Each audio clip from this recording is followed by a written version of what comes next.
Denis O'Brien. My rank's a little complicated, but when I served in the Navy, I was a torpedoman third class, submarine qualified USS Bang. I was in the after torpedo room, which the active torpedo room was always the forward room. Very rarely did they fire from the after room. But we still maintained, we had some steam torpedoes and electronic torpedoes that needed maintenance on them, just to check to make sure everything's working okay. We still maintained the torpedo tubes. There were 4 of them back there. Everything had to be in tip-top. We also had the flare gun back there. It's like a miniature torpedo tube. So whenever we did exercises, it was our job to launch the gray smokes, the red smokes, the flares, whatever they wanted to do. And we stood watches in there, 4 on, 8 off when we were at sea. Sometimes we did what they did port and starboard, which was 12 and 12.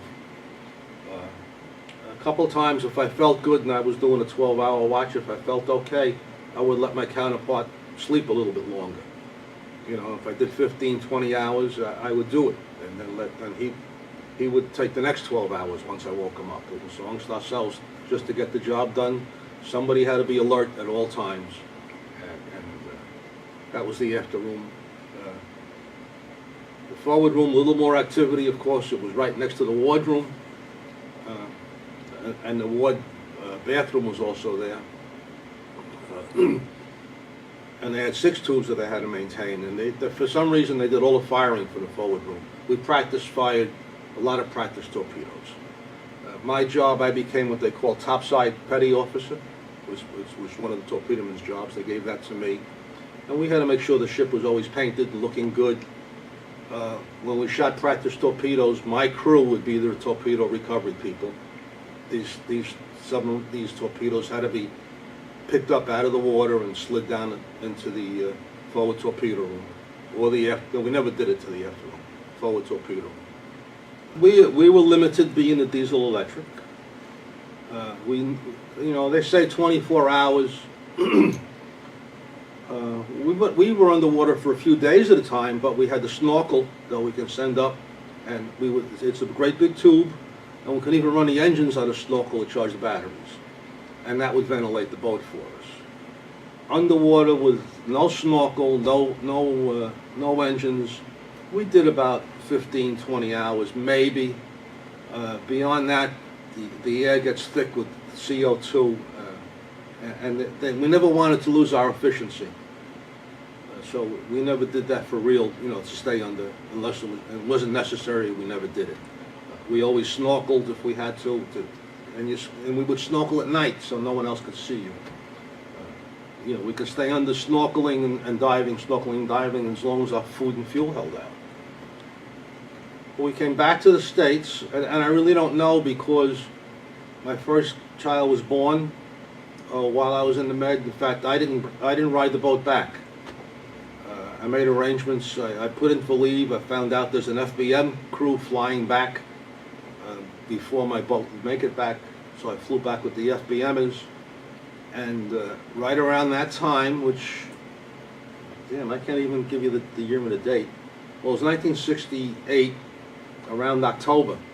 The Navy was offering early outs, and I got an early out, 3-month early out, and I was off the ship within about a week after into separations after the ship came back from the Bang. I met the Bang in Groton, Connecticut, had the lines for her to come in. And we can talk about, for a moment, about the transition from active duty to civilian life. While I was in the Navy, I got married, had a kid, and I had a job to come to, the police department. All I had to do was make a phone call, and I was back on the police department. So I for the sake of this conversation, or the interview, I'll say I finished my active duty with the Navy on a Friday. Monday, I was on the police department. So there was no time for PTSD, which didn't exist back then. I had a family I had to support, and I had work I had to do. I stayed in the reserves, Navy Reserves, for 15 years from beginning to end. I made 2nd class torpedoman in the Navy Reserve program. We're talking from 65, 15 years later, 75, 1980. All the rates were maxed out. If anyone knows anything about it, I could have gotten 100 on the Torpedoman's test and not gotten promoted, because all the gunnery rates, the Navy was overwhelmed with gunnery rates because they were closing out the Vietnam era, and they all went into reserves. In my civilian life, while on the police department, I was going to nursing school, and I said, well, let me try my luck at hospital corpsman, because the unit I was in, which was a submarine unit, did have an opening for a hospital corpsman. I took the test, second class hospital corpsman, passed it, and here I am again. Could have got 100 on the first class test and not have made it. Sad to say, this forced me to do something else with my military career. And I was on a police department all during this time also. They gave us 30 days leave a year for military. So in 1980, I talked to someone that, on a police department, one of my partners, who was in the reserve unit in the Army, sad to say. And I wound up transferring from the Navy to the Army. I had to take the entrance exam over again, which is, not that I liked it, but I did it.